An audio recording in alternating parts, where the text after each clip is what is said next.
Welcome to Nintendo Voice, your voice for everything Nintendo. This is episode 93, recorded on the 24th of May, 2017. My name is Lewis Pugh, and joining me to talk Nintendo, we have Harrison Milfeld. Hey, I'm back. He's back. And Colin Crompton. Hello, everyone. Hello. So, we have the crew back. We do. we are all back together again. I'm of course back from my self-imposed sabbatical, and I have decided to finally rejoin myself. I mean, it's just I don't know. It's again, something was missing here for my times whenever doing to record, but I'm just glad to be back and just in time for a little bit of a discussion with with E3 around the corner. And I let's just say if I had more time, with my Switch right now, so that at least is giving me a little bit more. But I'm glad to be back. I needed that time off for a little bit because when you were juggling two jobs and you had no days off, the podcast was kind of inconsequential here. So it's like, yeah, I need a break. So but luckily everything's taken care of. I have a little bit more free time. I'm back. Yeah, that's all I can say. Excellent. And not only are you back, but there's been a slight change here. Because, again, I've noticed.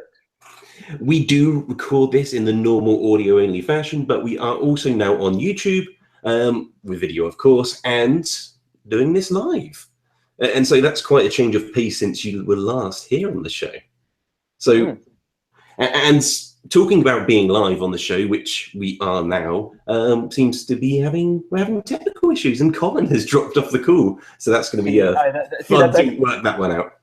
Either that or that's just, I don't know, Google Hangouts way of saying about how, well, you've had two back right now, so we have to kick one out. So it's Colin's turn. Oh, yeah, I missed the small print.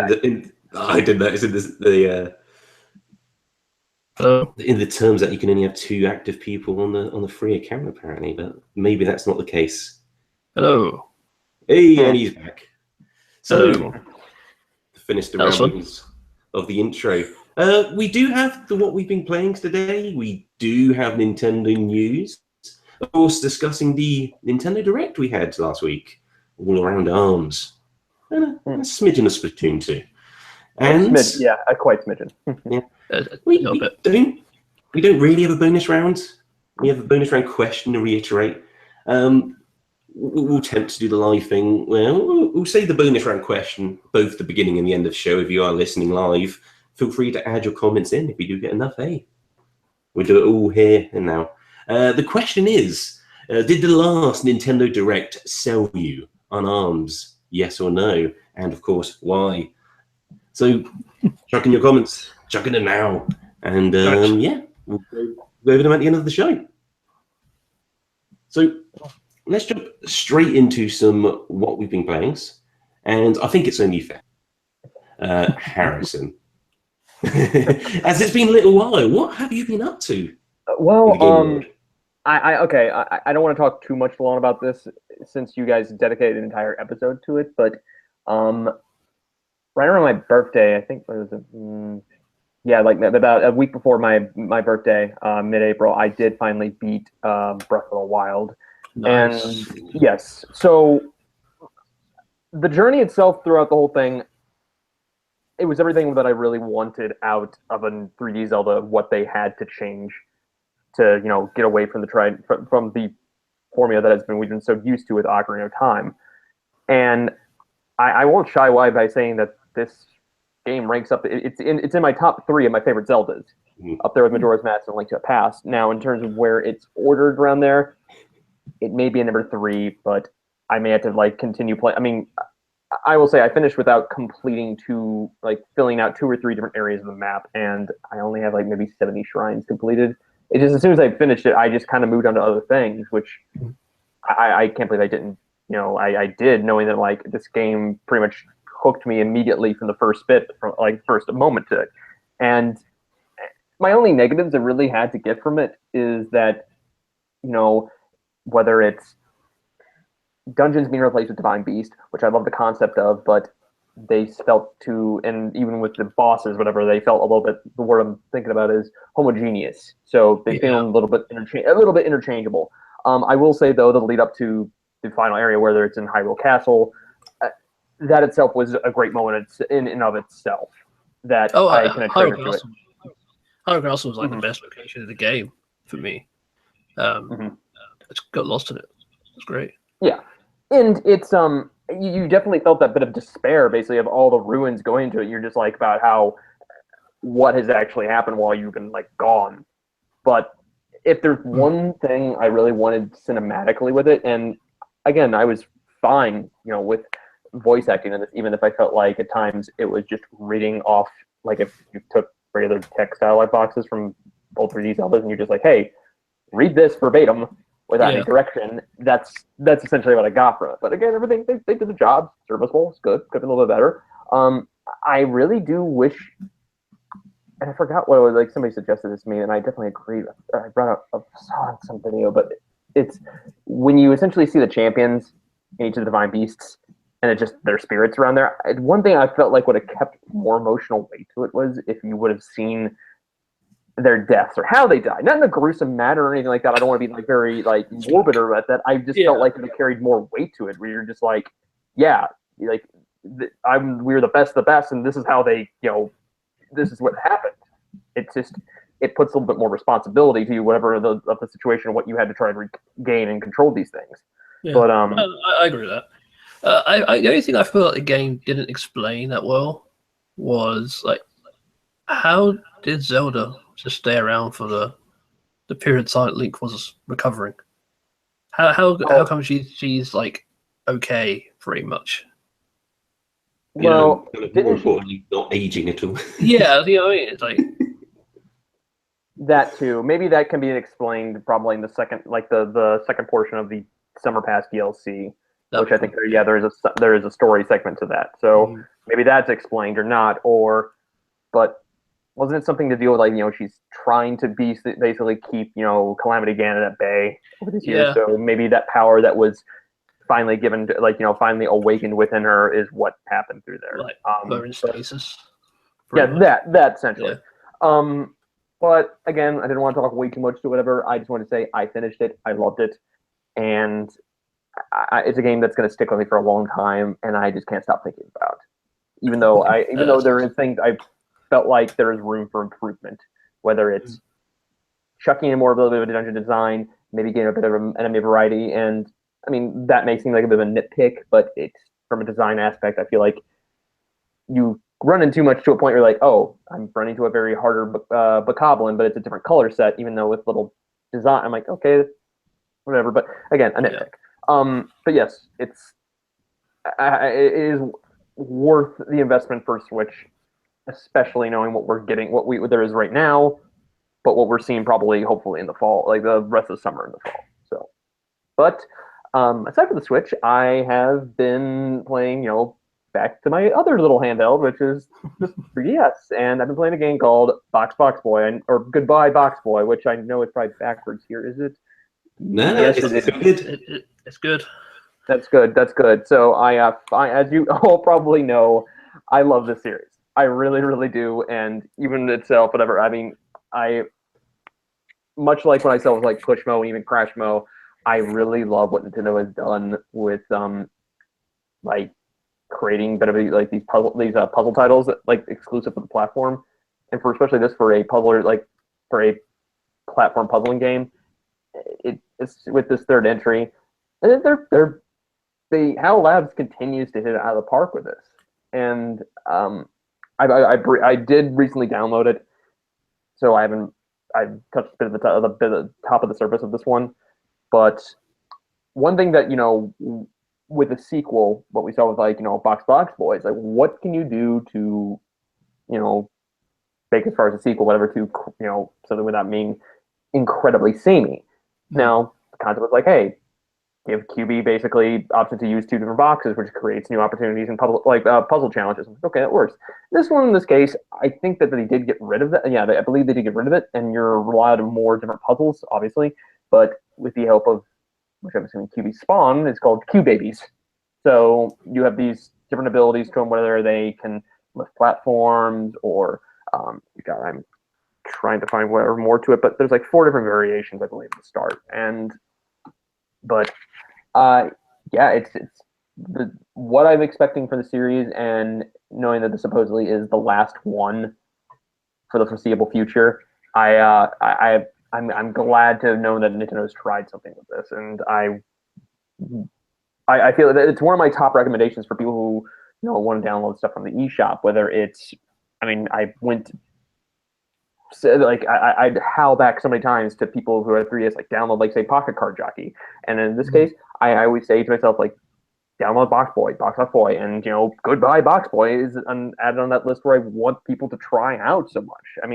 And when we first talked about this, when it was released, like, yeah, in the early days of the podcast, I mentioned how this was almost felt like a love letter to the early, the early Game Boy titles. Even there's an option on here finally where you can actually change it to that, puke green style really? of like. Oh, that's awesome. Yeah. Here, I actually will show you. I'll show you. It's right cool. here. I can just here. It's on the shop. So you want your game in puke green. So do you have to unlock it then, or buy it, as it were? I believe so. I think, but I got it at the beginning because I perfected both Box Boy and Box Boy, so I got all the stars. But no, here it is. Tap here. There you go. Ooh, Yeah. very sneaky. That is cool. Yeah. So that's If you feel like you want to get the Game Boy experience without having to change out AA batteries, but make it look like it is like when they say it's just essentially two colors, one that's very unappeasing, then there you go. I really haven't much to report as far as Box or goodbye. Wow, the naming convention. This is really bad. I can't say like Box Boy 2 or Box Boy 3. I'm just gonna say the third Box Boy game. That is just getting so much of a mouthful to me. But if you like the first two Box Boys, you're getting more of this, just a little added emphasis. And even though there's technically a story involved with it, even though it's told without words and it's very subtle, but it just, I think the more you delve deep into it, it just feels, from a kid's point, it's like pretty sad how I feel like Kirby and his friends are like the last of his own kind, I believe. But I don't know. I really do feel like I'm digging too deep into this. So the lore of Box Box. The trilogy, yeah.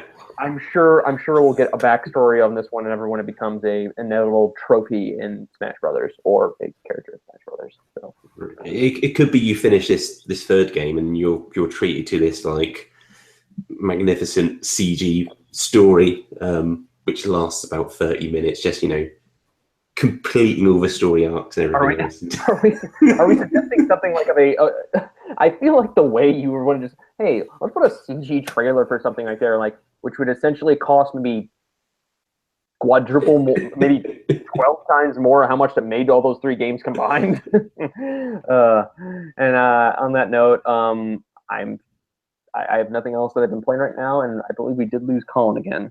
That's okay.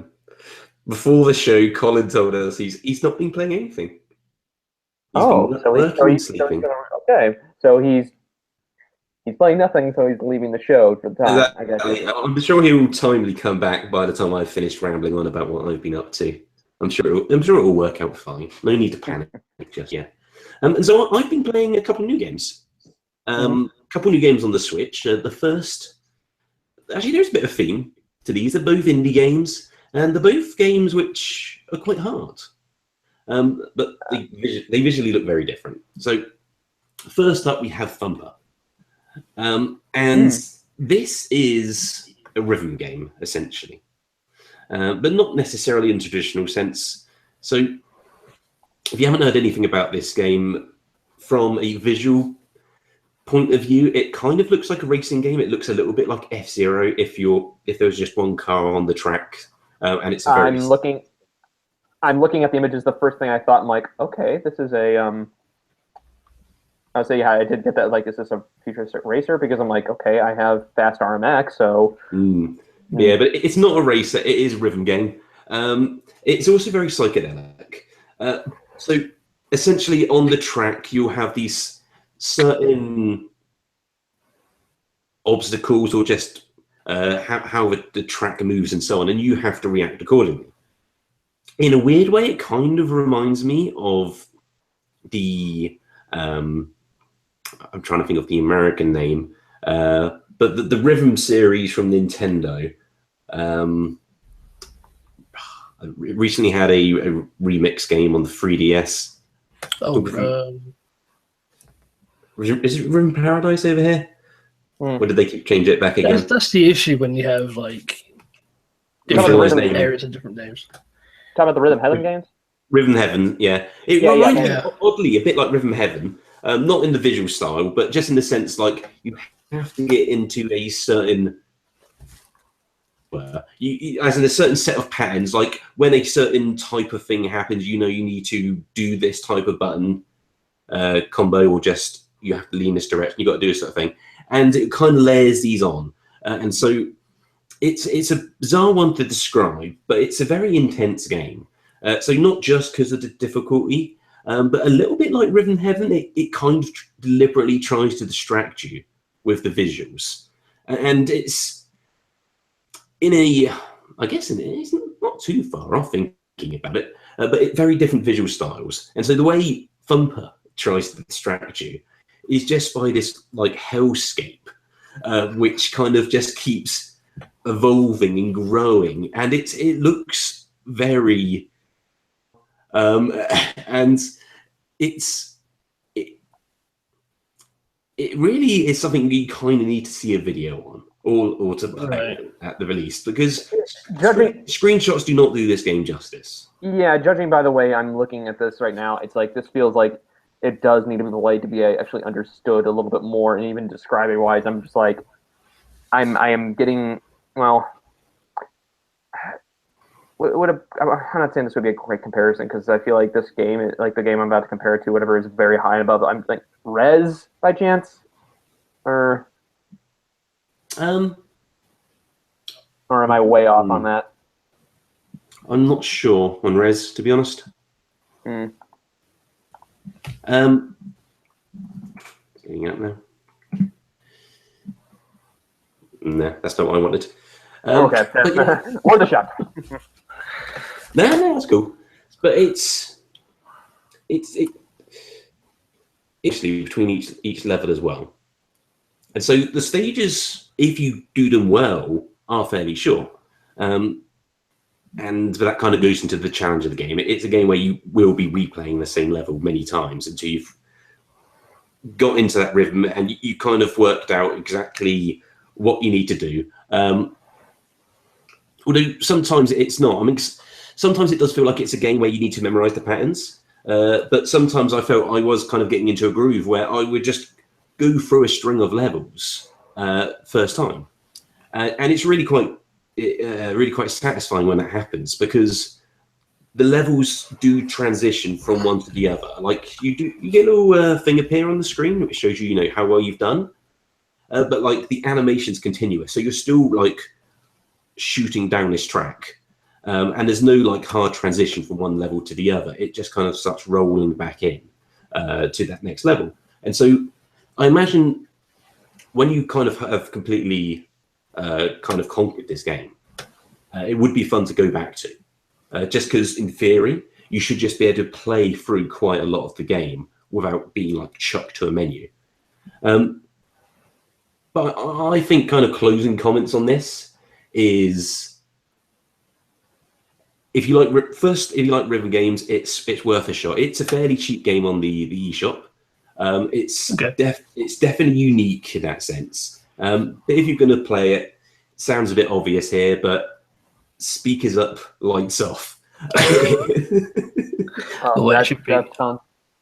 But yeah, if you like rhythm games, I do recommend it. Yeah, I wanted to mention when you mentioned about Rhythm Heaven, but did you guys see that story? It came out yesterday about a blind a blind Nintendo fan who sent in a letter, like had his friend, like dad or whatever, sent in a letter to Nintendo about the Rhythm Heaven games were one of the few games he could only play, and Nintendo actually sent back a letter. One was a written letter, but also they sent back one in Braille. That's I didn't freaking read, but I think something about the if I can find they mentioned something about how Nintendo specifically about we will continue to basically make not these games specifically, games that are, people like him, for instance, Kid Islington, are able to enjoy as well. So,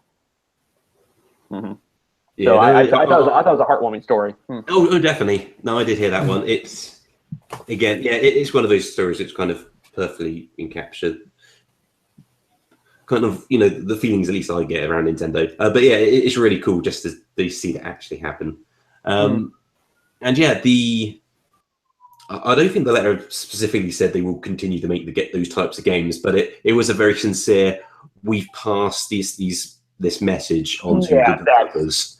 But yeah, it's a very nice thing to do, especially with the Braille version as well as the handwritten letter. That's cool to see.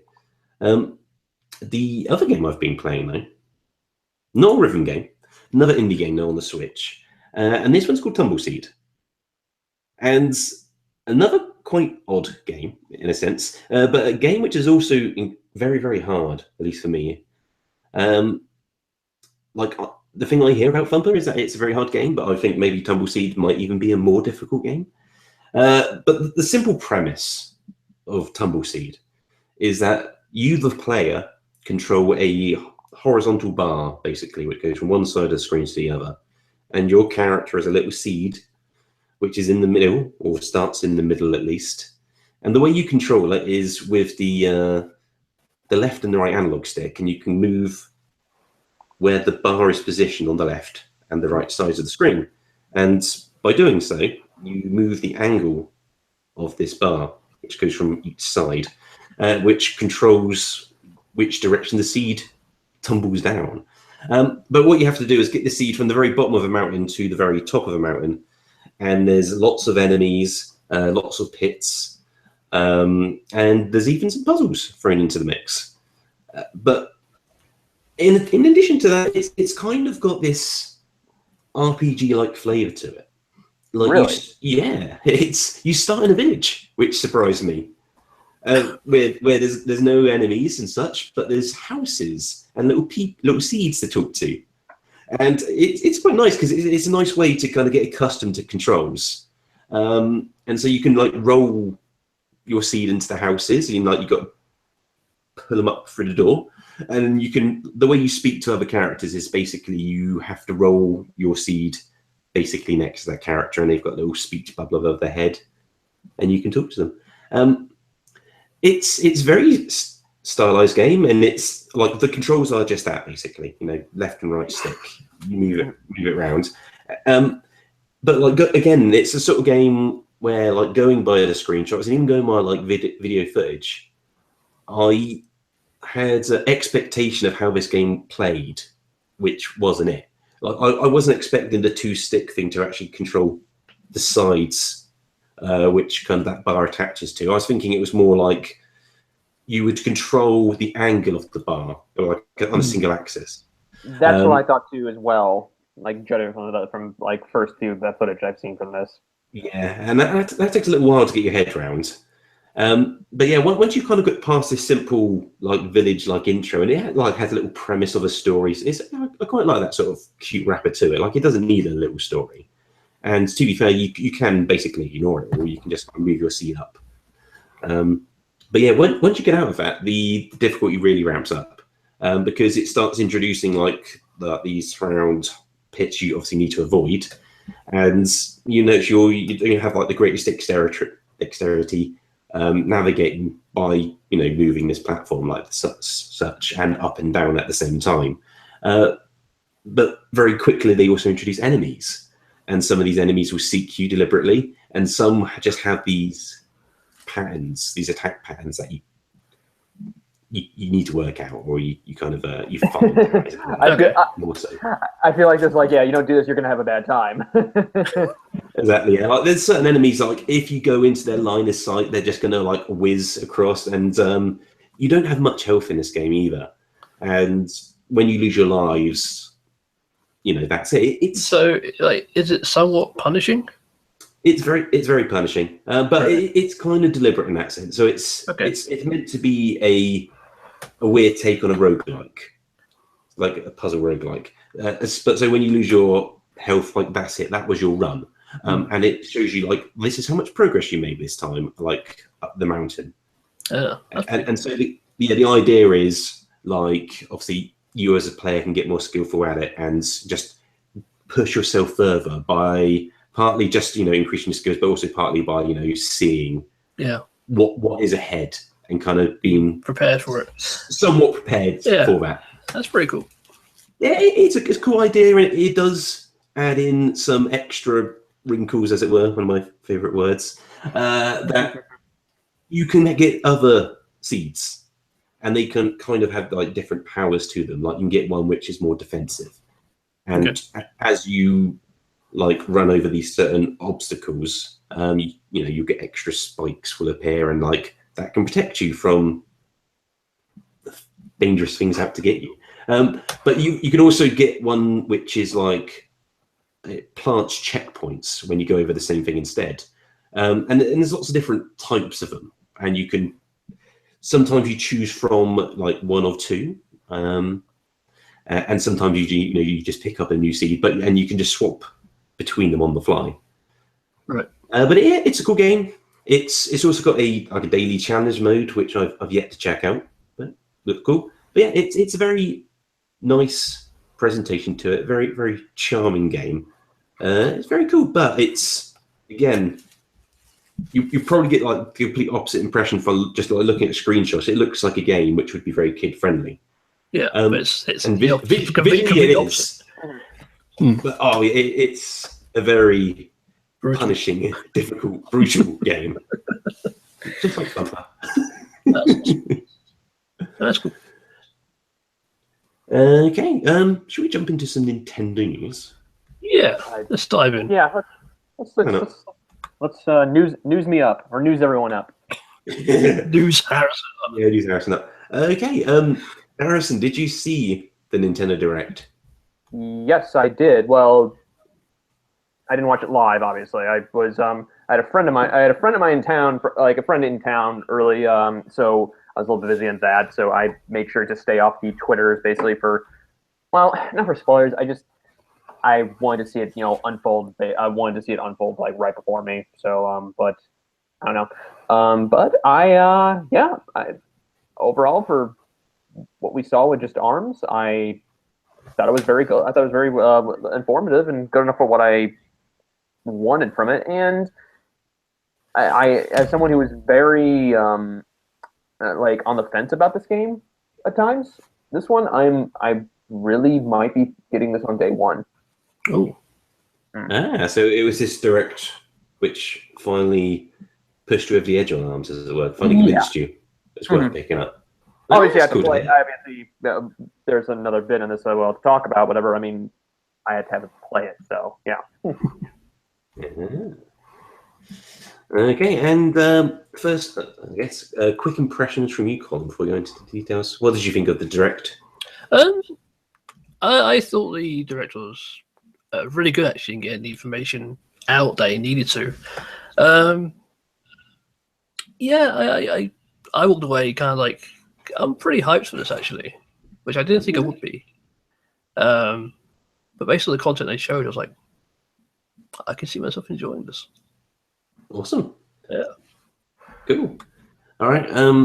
I guess quick impressions from me. Really enjoyed. I mean, I was kind of all in ARMS way before this Direct. Yeah. But yeah, I thought this was really well done. I thought it was better than kind of what they showed on the last Direct, even without like the new stuff. I just thought it. I thought it was a bit funnier as well. It just kind of explained itself better. Which seems odd because it was the same basic premise with Biff the announcer just talking you through what was new in ARMS. Well, this was almost the same way when we first got with Splatoon. Obviously, remember when that was when we first got that Direct about like 2-3 weeks before its initial release. And I the thing I got through this one though is like you got what we saw with characters, we got as far as with modes, but I mean I don't get ahead of myself, but it's just this is I think what we were talking about as far as the charm of the Directs and I want to say the new format. Which, by the way, I wanted to say, what did you guys think about that format for the last Direct, where it was the headlines? That was awesome. I I thought it was. I thought it was, but obviously, when I see something where it's like, oh, a classic comes to life, whatever, I'm like, what could that be? And it's like, oh, it's Pac-Man. Never mind. Okay. I like that. It just, I feel like in the future, could you like block out some of those names too? Maybe I don't know. Yeah. I get the wrong idea. But anyway, keep the surprise as a surprise. Yeah, that kind of thing. Yeah. But they did. I think they were able to. I think they were able to hide some of that on there. But again, that's way off topic. This one, I generally did like the theme. Like, well, the overall theme, what we got with like ARMS here, and just its little playful nature, and I don't know. I want to see what this can offer, because I think the one thing that that ARMS is really selling for here, aside from being just hopefully this competitive way, like competitive fighter in a way, but on Nintendo's little touch of it, is that what's the one thing people, especially Smash Brothers and Overwatch, really like about is it's the characters. You know, that's one thing that draws a lot of people into, and that's I'd say no more. That's I feel like that's one thing you have to play with it. Yeah, so I think this is the perfect time then to talk about the new characters. Mm-hmm. And so we had Kid Cobra, Twin Tail, and Bark and Bite, I believe. Yeah. Were the three new ARMS characters. So which one prefer out of the new three? Any favorites already? I enjoyed Twin Tail just because of the, instead of just actual arms, it's her hair. That's it, really. And can we talk about her and actual arms? Natural arms, yes, I guess. So who knows what she could use for that? But somebody had pointed out with her shoes, and it's like, okay, if there's one thing we need to talk about, it's sneaker stilettos. Oh, really? You look closely. Yes. I have to say, place to look. I have not noticed that detail just yet. Oh, no, just look at the official art. You just look in there. You just look at the sole of the shoes. I'll be honest. All the fan art was not around the shoes. Yes, we know that. The fan art was not on there. I think for myself, it's gonna be Bark and Bite. I think that's an awesome combo, and I like to seeing that in fighting games, where there's someone which, on the face of it's like just breaking the rules by being like two characters in one, which can like play off each other. And so that's really cool. Like the fact that like one, like in normal play, as it were, I can't remember which is which. I assume Bite the dog. Who's the dog? Bark. Bark and Bite. I'm getting them mixed up, aren't I? One of us probably isn't. Anyway, the dog. When you're fighting as the robot, the dog is just kind of automatically just annoying your opponent. Yeah. But you can jump on his head and to do like a bigger jump to avoid things. But you can also combined to be like a weird dog mech thing, punching monstrosity. Reminded me a bit of a werehog. But Oh. I thought that was cool. But yeah, I thought they were quite good. I quite like Kid Cobra as well, not as much as Bark and Bite. But... I like Kid Cobra. It's probably my favorite. Oh, really? Oh, there we go. Yeah. Perfectly well-rounded. Three hosts, Yeah. three favorite different ARMS characters. But mainly based on like the character design, really. That's cool. I don't know. Do you feel like with a character like Bite and Bark, though, it just one that you have essentially your ARMS character, whatever, like that we'd have, but also which has, you know, essentially a third set of like move, whatever it is, which is described as a distraction almost. And my things till I saw that I'm like, either this character is like his moveset is like he either moves slower or I don't know. I get that sense of like, is this something where it just puts it more at an advantage, or when you face him? That's where I kind of got the impression of like looking at this character. Yeah, I've got the feeling like he's going to be like a fairly like high level character. Like assuming definitely, yeah. Assuming that's how it works. Like, so imagine if you're just jumping in, he's probably not going to be a great character to choose. He's probably quite hard to get your head around to actually do well as him. Or it, or both, whatever you call that. But I imagine if you can get well as playing as them, then, you know, it will pay off. But yeah, that's going to be another really interesting thing, is just like how how is the game balanced on that side, and like how much, even just like how much attention they're putting towards that sort of thing. Like it's hard to tell at this point, like whether Nintendo like sees this as like a potential like esports contender, or whether they see it more like Mario Kart. Hard to tell. Only time will tell, I guess. I just feel like they kind of sit on the same level as Splatoon. Yeah, That's what it feels like. You know, it's very following the same patterns. So. True. Okay. Talking about following the same patterns as Splatoon, they didn't announce, and this was kind of one of the very last things they talked about, is that after the game comes out, there will be free DLC, much like Splatoon on the Wii U. So there's going to be free characters, free arms, and free arenas, I think. But basically, more stuff is coming to arms for free after the release. That is good to hear. Yeah, I really am glad to hear that, something like that. And I did like with what was Cobra, like the Cobra stage, how it's essentially a skate park, but you're on this little platform going. I that's one thing I think that's, aside from the uniqueness of the characters, is that we're getting not just these bare bones little stages where you fight in it. I mean, and one little detail I saw with each Arms Fighters like arena, you do actually see people, as far as fans, that are dressed up in different attire that are correspondent to that fighter. I like that little detail in there, and I think that's also littered around if you have that certain fighter in different arenas. But that one arena that Cobra has, whatever, I really liked on there. So I think the other one, Twin Tails, is Red Carpet, I believe.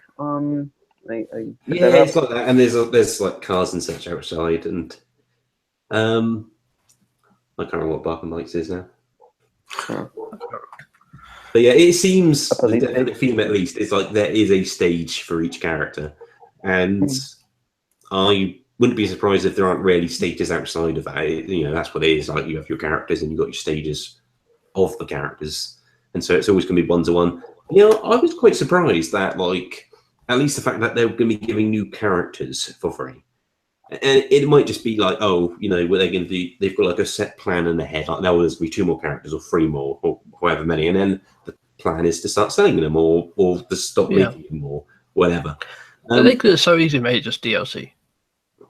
Well, true. But it's cool that they didn't go down the road. Yeah, and especially with a fighting game, even though it's not necessarily a traditional one, that, adding a new character isn't a trivial process. It's not like adding a new character in like Mario Kart.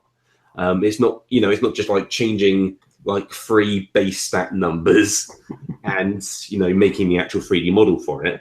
Like, especially if they come up with a character which plays on the rules like a Bark and Bite sort of thing. That is a fairly complex piece of development work there. So that's really cool to see that stuff just drop for free, especially when, like, for the sort of fighter it is, like, if it was a traditional fighter, I don't think 10 characters would be, that many. But for this, like, 10 seems pretty good because it's quite a broad range they cover. Yeah. And it's a very unique, gameplay style in the first place. But yeah, it's really cool to see that support continue, and hopefully not just the fact that it has or gives us more stuff to play with, but hopefully it keeps that community going, so you can just jump in at any time, and you don't have to wait around to play online. Yeah. But I mean, much like with Splatoon, though, is that I'm glad that knowing what we had, that first game out there, we were given an incomplete game, but these updates were at least given to us for free. So that itself is good. I mean, it's that slow little trickle out. And for this though, I'm wondering but the full package what we're getting with this one is, especially even with the free updates. But judging what we can probably look through this, I think we may be getting something that's deeper than what we originally thought. Yeah. Which is probably a good time to jump into the modes. Because before this direct, we really didn't know much at all about, what sort of different gameplay modes there would be in it, apart from like a versus.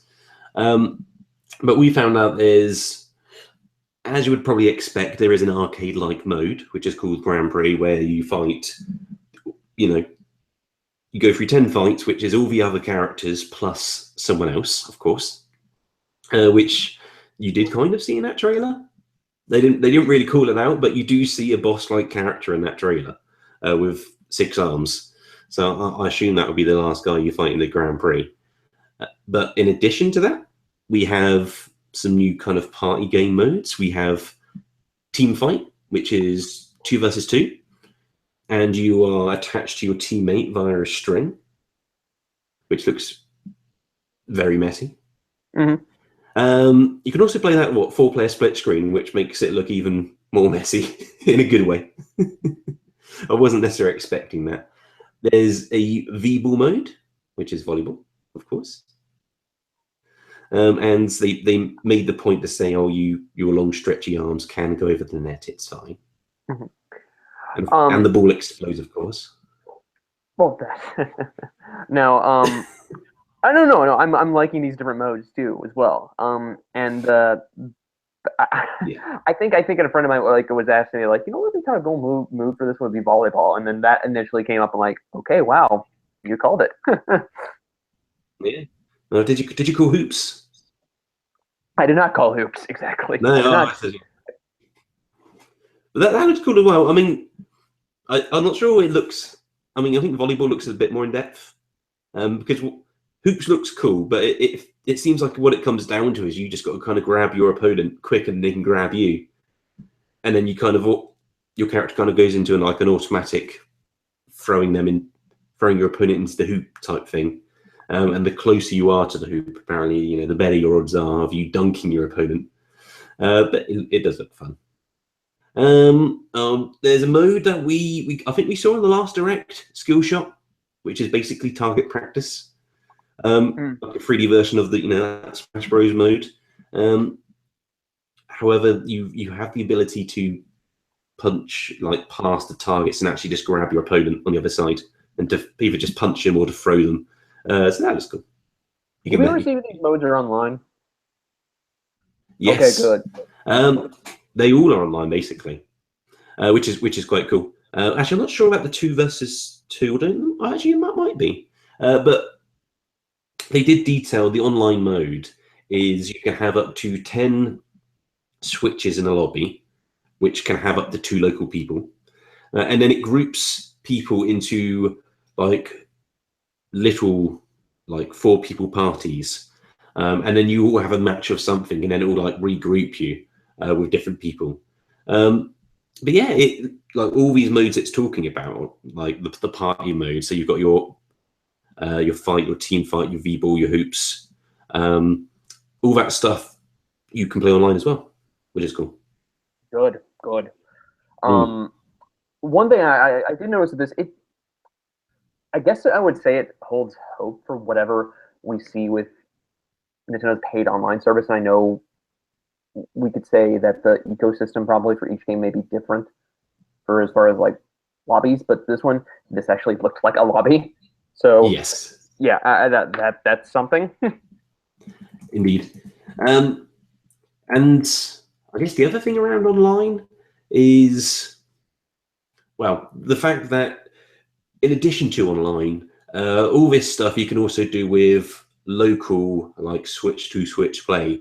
So if you have enough switches around you, you can also play all these modes with direct connections without having to go through the internet. So it's probably maybe something I use, but it's cool that it's there. It's good to have options. And I guess if Nintendo really wants to, and we'll probably see this at E3, is in the same sort of method, if you have your switches docked, you can essentially do LAN play. So have a direct connection. But I feel like with something like that, I mean, well, how with the different options for Mario Kart, what's the one option that you couldn't do if you had local play with 2 switches? It's you couldn't split up the Joy-Cons. Ooh, I'm not sure. It's but the Nintendo's reasoning for not including, I think it's a certain option with the Joy-Cons if you're playing local. I think it was because they didn't want to cut into the battery, I think, with the Switch, because I feel like if you were doing it over Bluetooth, it would just kill everything really quickly. But so I don't know. I'm wondering about, as far as options, what we're getting with this one, because obviously we're getting a game that's people are wondering, is it centered so much on motion controls? But no, there is an optional mode for that. So, Yeah. but honestly, I'm kind of wanting to try it out to see. I mean, but but it feels like it's one of those things at a party, whatever. You're like, hey, let's try out arms, whatever. With it, like, and it looks silly a little bit, like with those controlling abilities, is that you could get old real quickly. I mean, we tried Wii boxing, but obviously we've come a long way since then.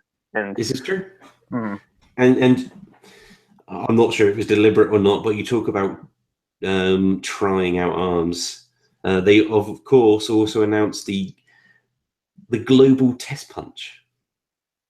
So this weekend we'll be able to play arms. This weekend and next weekend. There's 4 different time slots, a bit like the Splatoon test fires. I'm sure that's a coincidence in its naming. But yeah, we'll be able to play arms very soon and online, see how that works. I'm glad we were getting this too. And because I think it was like lead up until when we had the short little arms discussion, whatever, in the last direct, it's like I did have that point like, we should be getting like a demo for this at least, you know, a new IP like that. So thankfully that is something out there, and you know, this will only help obviously with both Splatoon 2 and, you know, ARMS basically having their own little their own little open invitationals at E3. I think, well, one thing I did get thrown out about that though is why with the invitationals people are asking like, well, why couldn't it be a good way to showcase like Smash Brothers for, you know, whether it's the Switch version out there. And the thing is though, we obviously know that it's coming. It's a matter of when. It's not a matter of if, it's when with this. But obviously I think it's one to make sure that if you threw Smash Brothers into like an invitational like that, that takes all, I mean, you'll have the people with Splatoon, but that takes that mind off like ARMS as far as a fighter. You know, you want it to have its own little stage out there, people where it doesn't get overshadowed or something like that, because, you know, with it releasing during that whole week, you want to show off this new IP, whatever, to people like that, and even on the grandest stage of like what is E3. So I never understood. You know, I did at one point thought like, oh, why not have Smash in there? And then it occurred to me like, oh, yeah, there's already a fighter there. Let's let it have its own stage out there. So yeah, that's what I'm getting to.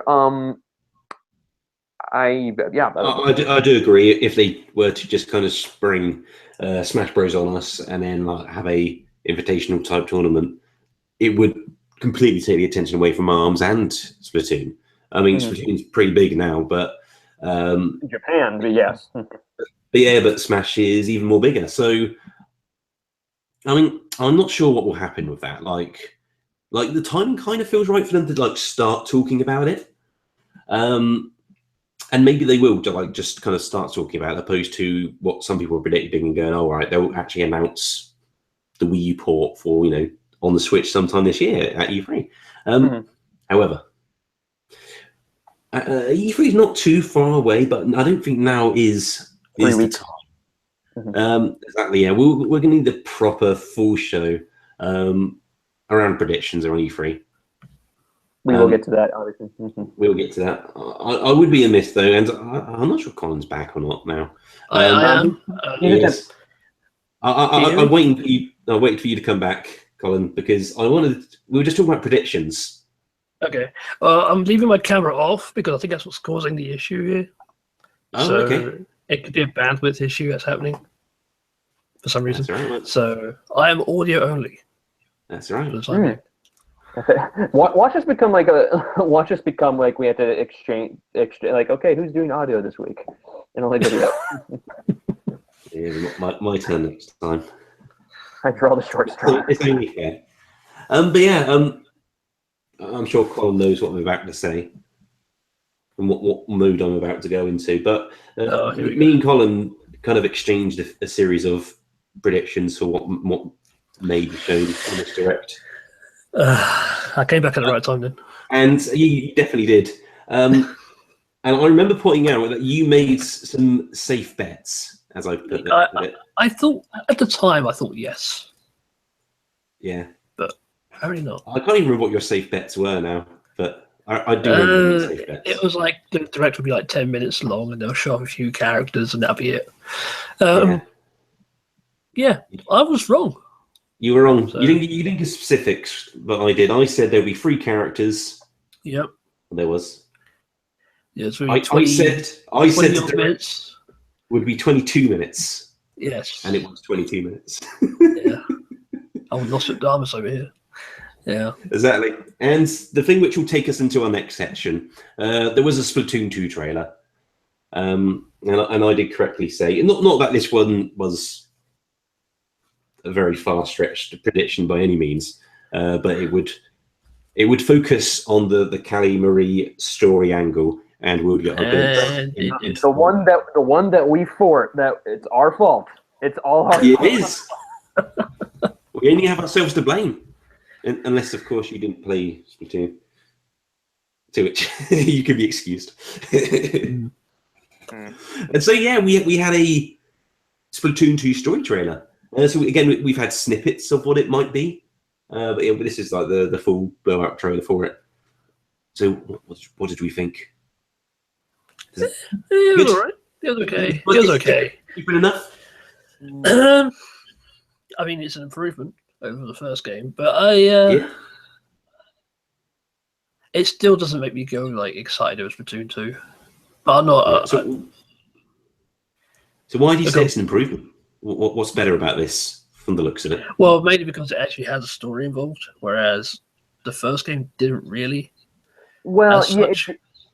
it didn't, but there was some backstory and lore relating to, Yeah. obviously Callie Marie if you searched for it. But Yeah. as far as like To something be fair, in the actual game, on the face of it, there may not be any more story in number 2 than there is number 1, because the basic premise in number 1 is that the great Zapfish had been stolen, and your mission was to go off and save it, to rescue Yeah. it from the Octolings. And it's the face of this story is basically the same premise, but someone else has gone missing, which you want to save from the Octolings. And we don't know yet how much the actual game is going to dig into the story, because a lot of the premise which was built up was on like a series of blogs and such. Like that stuff probably won't even be in the game. Yeah. We might get a little cutscene at the beginning. I don't know, but we may not. You'd hope so, but yeah. I mean, yeah. We'll see. Sure. But you kind of notice in one of the poster, like the art for it, it's kind of hinting at Callie's involved in something like this. Oh no, So- definitely yes. Yeah, I think that it's one of those things you're just like, oh yeah, who would have saw that coming? Obviously, there's something involved with this, but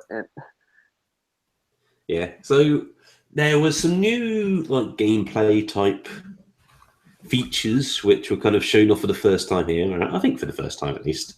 One of them was the fact that you can actually use a variety of different weapons now in the story mode game, unless you had certain amiibos, of course. Oh, of course. Of course. You were stuck with the original splash shot, I think it was.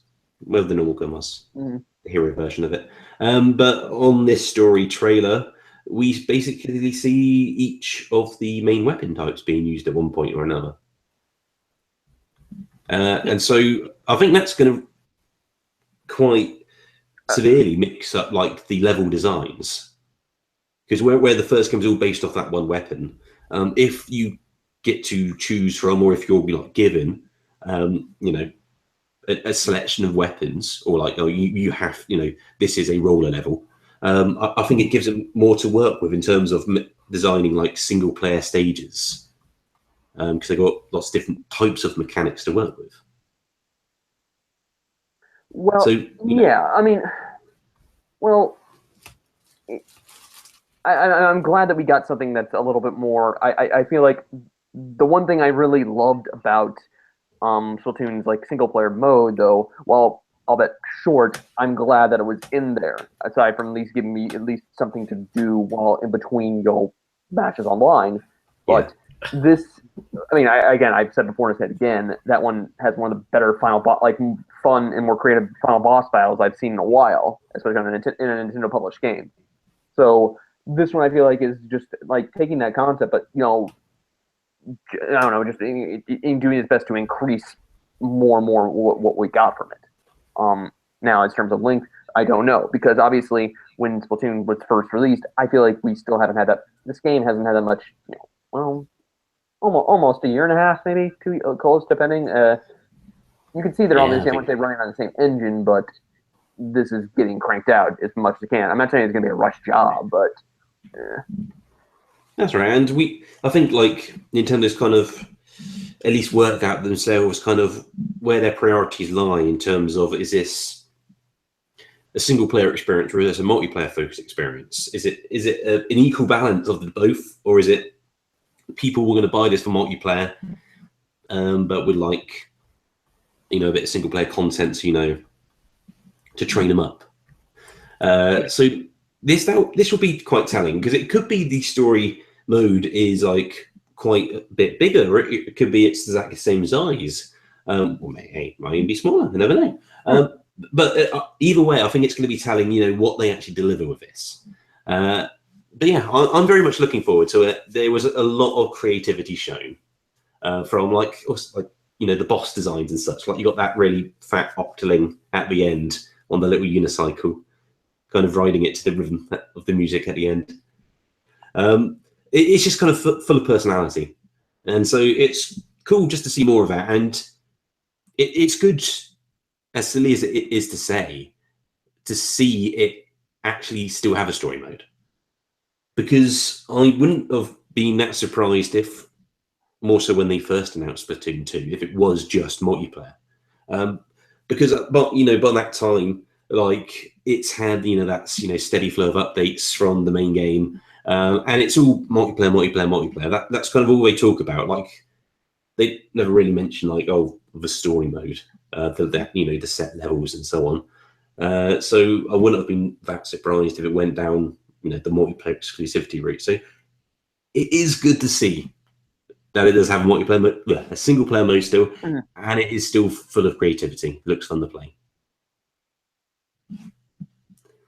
I think that wraps it up though for the Direct. Yeah. But yeah, it really, for me, it's again, great job what they do with this, and I'm hopeful that ARMS finds some success. Again, how dead wrong I was in terms of like how well Splatoon would sell. I mean, go back to like one of the first episodes we did. I think I mentioned how it was only going to sell like around barely 1 million, and I said it would be a modest success or it'd be one of the cult hits. And now it's huge in Japan and moderately well here in the States. So I'm going to say that game, Splatoon 2, is going to sell Switches in Japan. There's no doubt about that. And now for ARMS, though, I do hope it finds an audience. I just hope I hope it does surprise us with how deep it can be without just being, it's just a bare bones fighter with just a nice little gimmick. Well, not a gimmick, but nice. It's why I'm liking to see where it's beyond like customizable arms, different stage moves, and different how well the stage works. That itself is just pulling me in. That's true, and I think like Nintendo is doing all they can to make sure ARMS at least has the shot it deserves. With the test punch, so they're actually making sure people get a chance to play it. They're giving the free updates in the future, like the Splatoon model. Just the fact that it's been very heavily featured in at least 2 directs now. They are giving it the limelight, giving it the showcase, and so at least it seems like Nintendo hopes that this could be a big thing and not just like one of those releases. Like this is just going to be to fill the calendar. It seems like Nintendo kind of want to grow this into a franchise already. And I think that's a good sign. It should be very fun, and I'm excited that we get to play it this weekend. That's going to be very cool. It really is, and I'm liking how we are. Again, many would like to joke or like criticize how Nintendo has not been putting out that many new IPs. It seems like Splatoon has obviously changed that, and success has continued on. and hopefully, yeah, with most likely with the second one. Now, ARMS, they're able to do something right now, like creating new characters and new characters and IPs, but at the expense and helping with as a multiplayer experience. That's itself, I'm glad that they're able to do with that. Yeah, and the other thing is, I'm not sure how confirmed this was before or not, but I did like just kind of the reconfirmation, at least, is the fact that, yes, you can play this as a local game without motion controls if you want. And even we found out further details of the different control options, and you can basically play it with any controller, even a single Joy-Con turned sideways somehow. I don't know how that's going to work, but it is a control method. So you can just with the one switch take out the two Joy-Cons and play split screen ARMS. And I think, although that's definitely not really the best way to play this game, I think it's going to be a really handy thing for this game to have, just so you can show someone, oh, this is ARMS, and you can have a quick fight with it. But before we moved on to non-direct stuff, there was, I think this was only in the European and the Japanese versions, but they showed off some hardware based on, actually I guess just on Splatoon 2, because the ARMS stuff we've already seen. We've seen the yellow Joy-Cons before. Some of the bundle. Yeah, but there's some Splatoon 2 goodies on the way. There's a Splatoon 2 Pro controller, Splatoon 2 Joy-Cons, Splatoon 2 Switch bundle, which comes with the game. I'm not sure if I'm missing something, but I think there's a Splatoon 2 case as well. Lots of Splatoon 2. There's one with a Pro controller with the designs. I think that part of the handles have the I'm just calling them watermelon colors. That's it. Yeah. I'm not sure if I'm going to keep it, but I did pre-order one of those on Amazon just because I knew they would sell out in a few minutes. I'm still not sure if I think that's a good idea or not to have a Pro controller with a bright pink and bright green handles on it. But I've got a little while to decide yet. I like it, and that's even if we may not get a lot of third-party games out there, which of course I'm just saying to myself, not get every one of them. You're probably just going to get some or some different experiences. This is going to make a killing off selling Joy-Cons. I know the pricing is a little bit expensive in some cases. We discussed it many times. It's just you put a different variation of that they are going to just they will sell bank on those alone. Oh, definitely. And the fact that they've already come out with quite a few different colors, and at some point down the road there will be a new version of the Joy-Con, like how there was a Motion Plus for the Wii remote. And really, you think so? Oh, yeah. I don't think it's going to be as much of a successor as say the Wiimote Plus was, but I think there will be a version with a D-pad for sort of thing. They will find some way to tempt hardcore Nintendo gamers to go out and buy an additional one, even if they've already got the colors they want at that point. Nintendo are pretty good at that. Yeah, I definitely think there'll be some variants of it down the road, even if it's in a few years' time. It's Nintendo after all.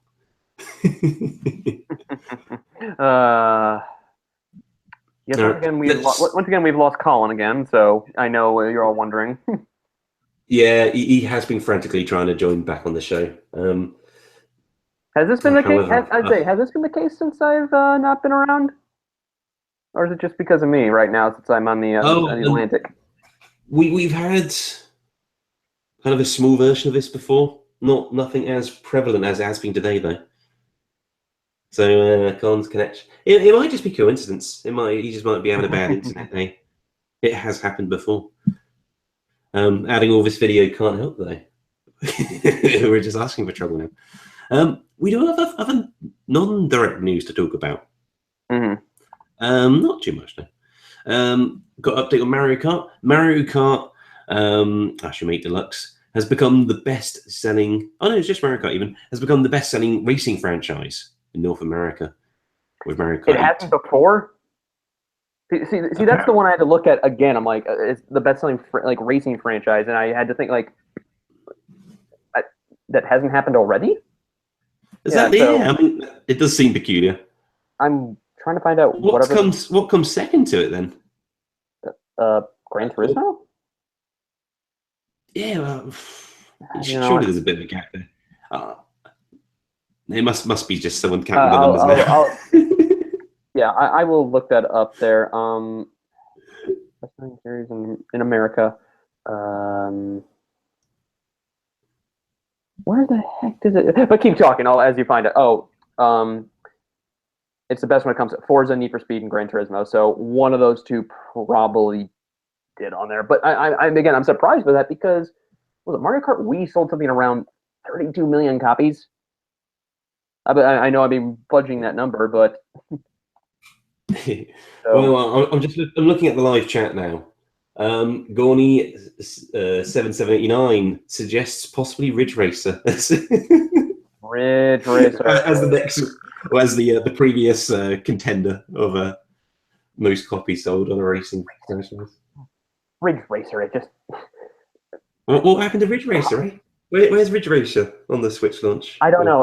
It's probably waiting for whatever next expensive console launch it wants to actually be a part of. That's probably it. Exactly. Switch would have been perfect, especially local multiplayer. But back on Mario Kart. Oh, okay. Well, I don't know how much there is to say, really. I mean, obviously, 8 Deluxe has been a huge success so far. Obviously, I think the number which is going around was within its first 24 hours, it was outpacing sales of the actual Wii U version, which, of course, it is just a better version of. So that continues to do very well. Yeah. Although it's a better version, obviously, but everything's mostly unlocked, which is understandable but with everything out there. But it also is. I mean, I knew it was selling well at first, few days and given it in late April, but according to the NPD sites, it's like, it was the number one selling game of April with 3 days in April. Or no, 1, 2, close to 3 days. Yeah, it's pretty impressive. And just from its track record, it's going to continue selling for a long time yet. And a game on here I was actually glad to see actually sell well here in the States. It was Persona 5. That one surprised. I mean, and that's a game it's been years since I ever played one, and I know of it and I have a respect for it. And again, we could possibly do the one thing you see with the Switch out there is that with people when they get their hands on it, they want everything on it, like they really do, and I don't blame it. And I feel like Persona 5 and even Overwatch would be great for it. I mean, as long it may be dumbed down a little bit slightly graphically, but as long as the core gameplay mechanics is still there, I think it would do well. But Mario Kart, wow. I did see though that Breath of the Wild was still number 3 at that one. So it's like respectively, it was for 1, 2, and 3 respectively, it was Mario Kart 8 Deluxe, Persona 5, and Breath of the Wild. So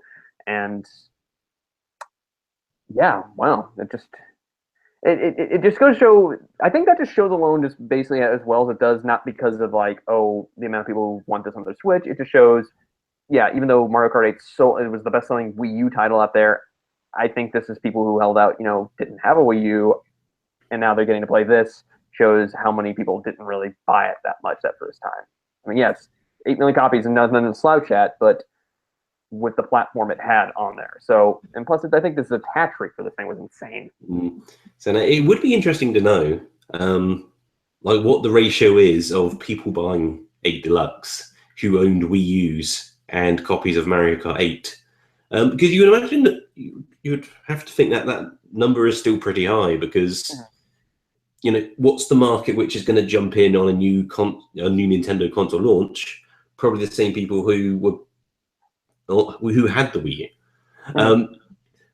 Maybe not. Maybe that's just a small percentage. But that would be interesting to find out. However, we do have one more news story to talk about, and it is a fairly big one. Yeah. Something which has been rumoured for quite some time, and technically is still a rumour, because no parties have come out and said, oh, this is the game we're making.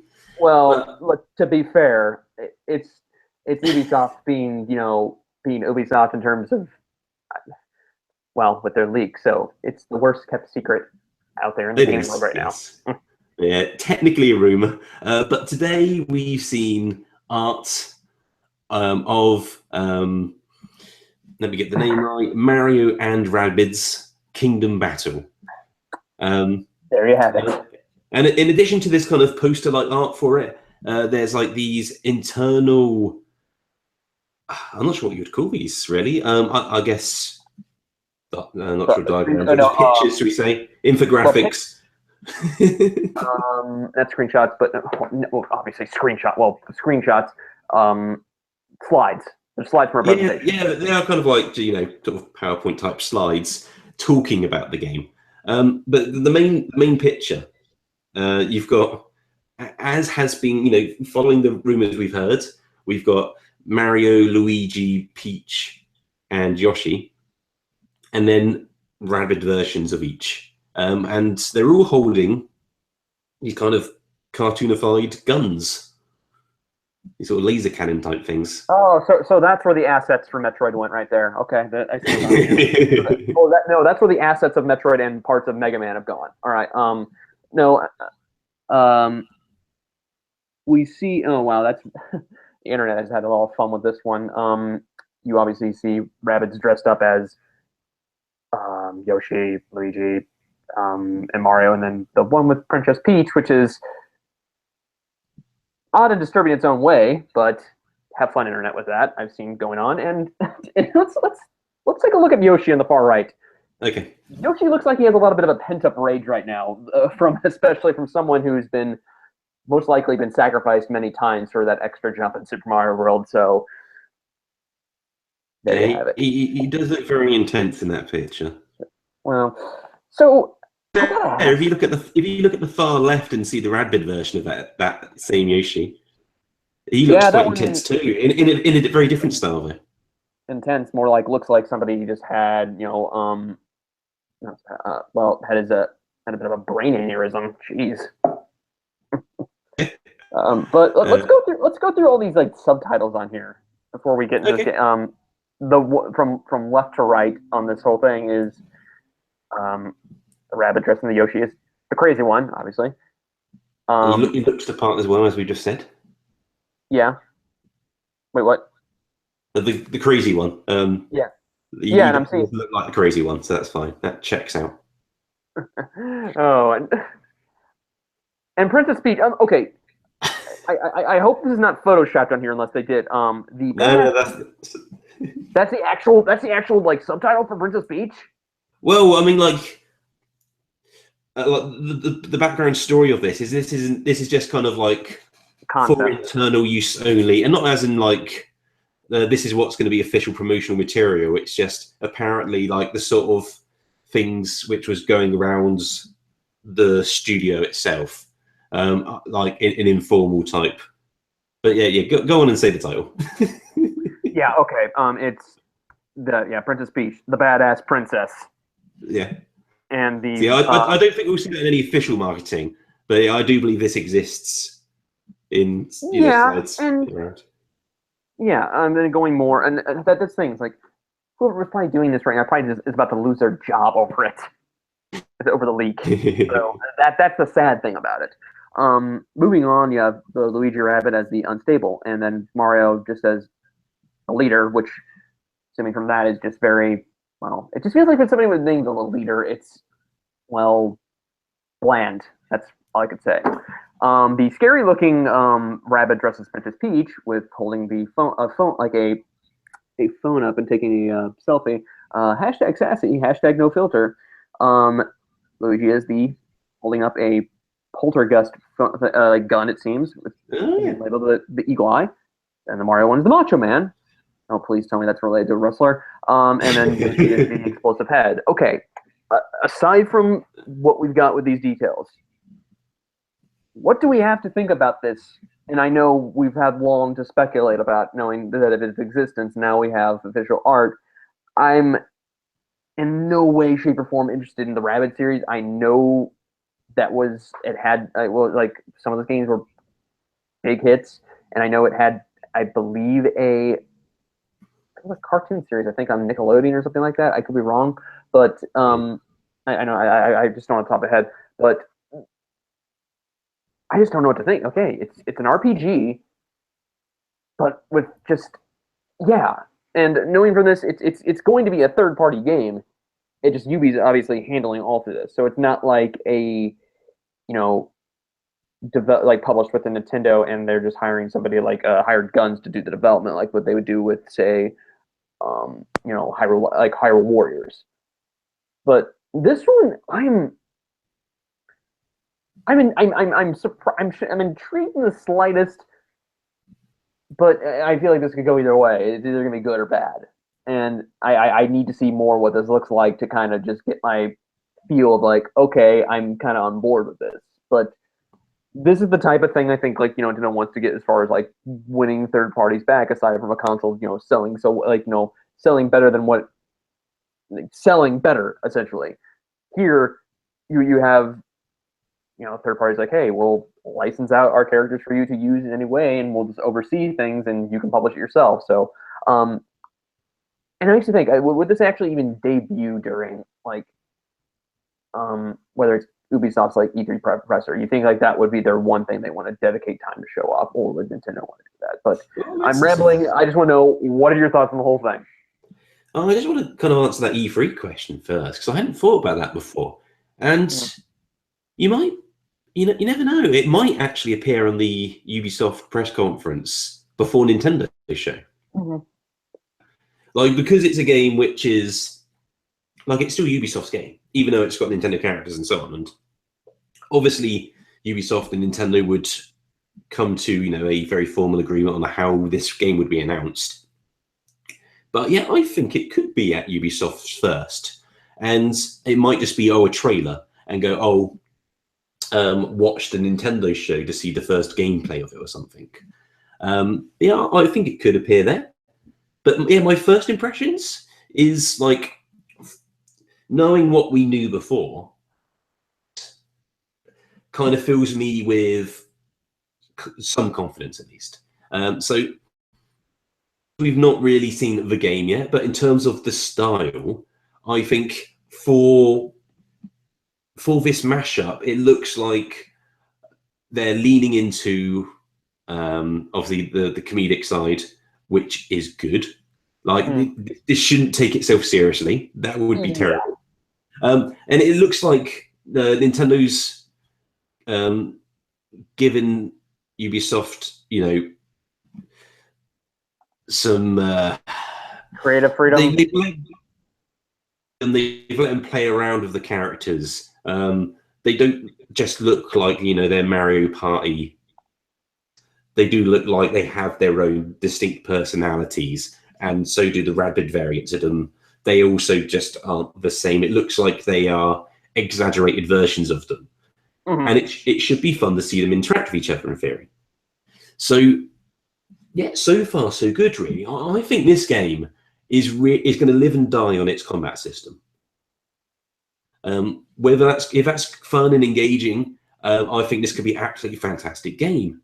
If it's like, and I talk about a game that I've not actually played, but the latest Paper Mario, from what I heard, the combat system wasn't very engaging. Yes. The actual story mode was quite fun. I feel this game is even more so than that. It's going to live and die by the combat. If the combat's fun, in theory, the whole game should be fun.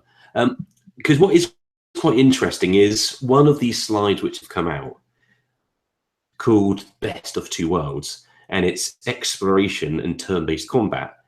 Mm-hmm. And they've actually put percentage numbers next to each. So according to this slide, at least 35% of the game you're going to be exploring, and then 5%, of course, it's going to be the turn-based combat.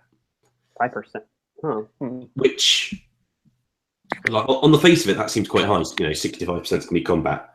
So I feel it might be more of a, like, whatever type of, like, it's called turn-based combat. I think it's going to be more of a strategy type game. It's hard to tell at this point.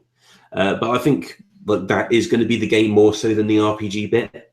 Like that, it might just be like a more of a glorified hub around it with story happening. But yeah, I think the style's good though. So I am genuinely looking forward to finding out more about this game, and I do think it's got potential to be a good game. Mhm. But we really need to see what the game is first before I can make any hard commitments. But I'm more open at this point to hear more. No, I know, and I've seen the reaction from people about this, like online, about whether it's like discussed or why does it exist, and I'm kind of glad it exists. It's just I really don't have much to judge on it. Really, it's just absurd as hell, and what I'd probably expect from this Rabbids series, even though it's not what I really want. But yeah, this is it's strange. It's strange. Yeah. Yeah, and it's going to be a fun one to see it unravel either way, because I think the core details are pretty much grounded now. So it's going to be revealed at E3, and then it's going to come out a couple of months later. And so this does kind of continue. Like Nintendo weren't lying when they said there was going to be a steady release of games for the Switch, and the one would hope, like as much rumored as this game has been, hopefully there are games which haven't been rumored, which are still Switch bound this year, and we've not even heard about them yet, and we're going to hear about them in E3, and that's quite exciting in itself. It is good when Nintendo can come out on an E3 and go, "Here's this new game you've not seen before. It comes out in a few months' time." So yeah, hopefully we'll hear some more about it too. But that does cover the news. Features this week. I'll go for the bonus round again. We had a couple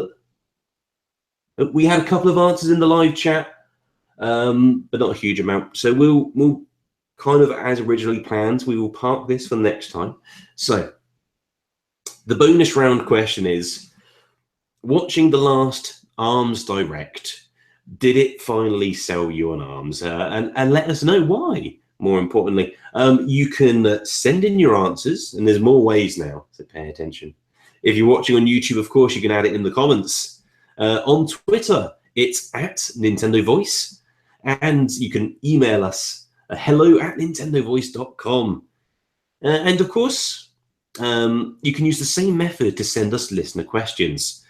And for both listener questions and our bonus rounds, our favorite question/answer wins some fabulous prizes. The Twisted Fusion digital goodie bag is still around and living for now. It's still around to the point where I'm like, well, we're well into the Switch right now. We have to figure out. Yeah, we'll sort that. That's a post episode 100 issue, I feel. That's a season 2 issue. Wow. Yeah, we need to ride this out. We can't make these sort of changes just yet. That's not an episode 93 change by any means. But yeah, lots of changes are coming. Maybe. I don't know why I said that. We're already doing changes.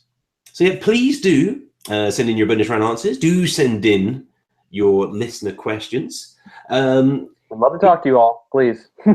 Yes. I made a promise to someone on last week's episode. I said, I need to do some house cleaning and start talking about some bits about the show when I should have said housekeeping.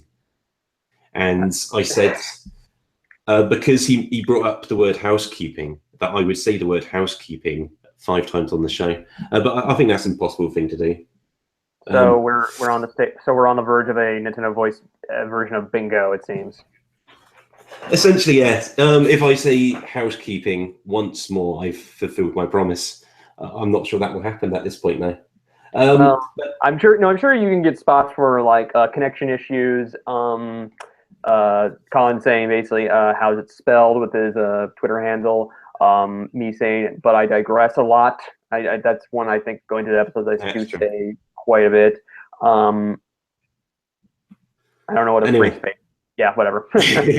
That's right. That rant of mine did remind me of something. I do have some housekeeping to do. If you are listening to this on YouTube, please do, as simple as it sounds, like, subscribe, and share to your friends. If you are listening on the audio-only version, if you're on iTunes, if you could please chuck in a review. It really does help. Helps get the word out. More people listen to the show. It's good for everybody. And I think that's about everything, really. So, as we do at an end of a show, let's go around the virtual room, which is just me and Harrison at this point. And we'll give out our own details. Harrison, would you like to go first?